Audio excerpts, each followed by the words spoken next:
Hi friends, ఈరోజు మా అమ్మ బొంబాయి కరాచీ హల్వా చేసింది. చాలా బాగుందండి. దీన్ని ఎలా తయారు చేయాలో మనం తెలుసుకుందాం.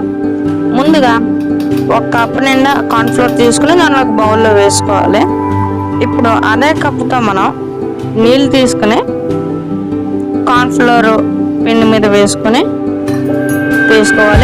ఉండలు లేకుండా మనం కలుపుకోవాలి. జాగ్రత్తగా ఉండలు లేకుండా కలుపుకోవాలి. ఎందుకంటే ఉండలు ఉంటే హల్వా సరిగ్గా రాదు. దానిని మనం తీసుకుని పక్కన పెట్టుకోవాలి. ఇప్పుడు స్టవ్ వెలిగించి కడాయి తీసుకుని ఇప్పుడు అదే కప్పుతో మనం నీళ్ళు వేసుకుని అదే కప్పుతో పంచదార కూడా వేసుకోవాలి. జస్ట్ పంచదార కలిపేంత వరకు మనం కలుపుకుంటే చాలు. పాకం అవసరం లేదండి. జస్ట్ పంచదార కరిగేంత వరకు కలుపుకోవాలి. అలాగా పంచదార అంతా కరిగిపోయిన తర్వాత మనం ఫుడ్ కలర్ వేసుకోవాలి. మీ దగ్గర ఏ ఫుడ్ కలర్ ఉంటే అది వేసుకోండి. రెడ్ కానీ ఎల్లో కానీ ఏదైనా.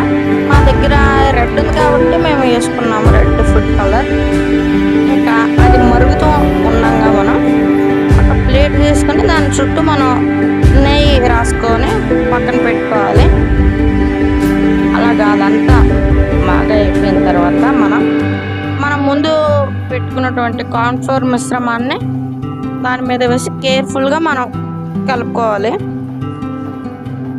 ఇదే అసలైందండి. ఇక్కడ నుంచి చాలా కష్టంగా ఉంటుంది. ఎందుకంటే మనం అలా కలుపుతుంటే మన చేతుల నొప్పులు వస్తాయి. చాలా ఎక్కువసేపు కలపాలి మనం.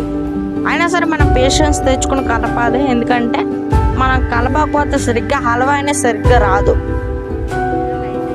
హల్వా అనేది నెమ్మదిగా రెడీ అవుతుంటుంది. కాబట్టి మీరు నెమ్మదిగా, అంటే ఎక్కువసేపు అయినా సరే ఓర్పుగా సహనంతో మీరు కలపండి.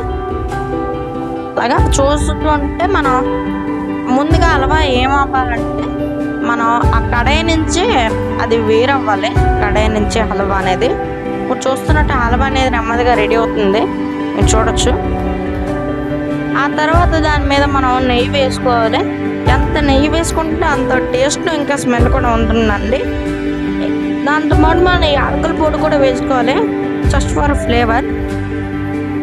అలా కలుపుకున్న తర్వాత మనం అలాగా చూడండి, హల్వా అనేది కొంచెం బాగా వచ్చింది. మంచి కలర్లో, మంచి కలర్ఫుల్గా ఉంది. ఇంకా దాని మీద మనం డ్రై ఫ్రూట్స్ వేసుకోవాలి. జీడిపప్పు అయినా పర్లేదు, బాదం పప్పు అయినా పర్లేదు, దోసపప్పు అయినా పర్లేదు. అయినా ఇక్కడ మనం వేసుకున్న తర్వాత ఏం చేయాలంటే అదంతా హల్వాకి బాగా కలిసిపోవాలి. హల్వాలో బాగా కలిసిపోవాలి. మేము స్క్రీన్ మీద చూస్తున్నట్టు కలిసిపోవాలి. అదంతా చూడొచ్చు. అలాగే బాగా కలపాలి. ఆ తర్వాత సపరేట్ అయిన తర్వాత మనం ముందు నెయ్యి రాసుకున్న ప్లేట్లో దాన్ని తీసుకుని మనం ప్లేట్ చుట్టూ మనం దాన్ని స్ప్రెడ్ చేసుకోవాలి. మీరు వీడియోలో చూస్తున్నట్టు అలాగా స్ప్రెడ్ చేసుకోవాలి.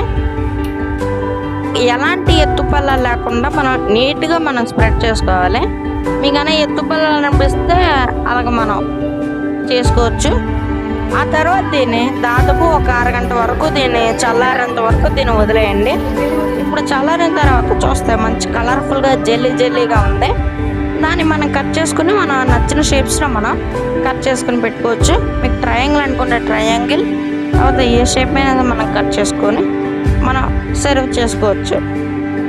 దీన్ని పిల్లల నుంచి పెద్దవాళ్ళ వరకు చాలా ఇష్టంగా తింటారు దీన్ని.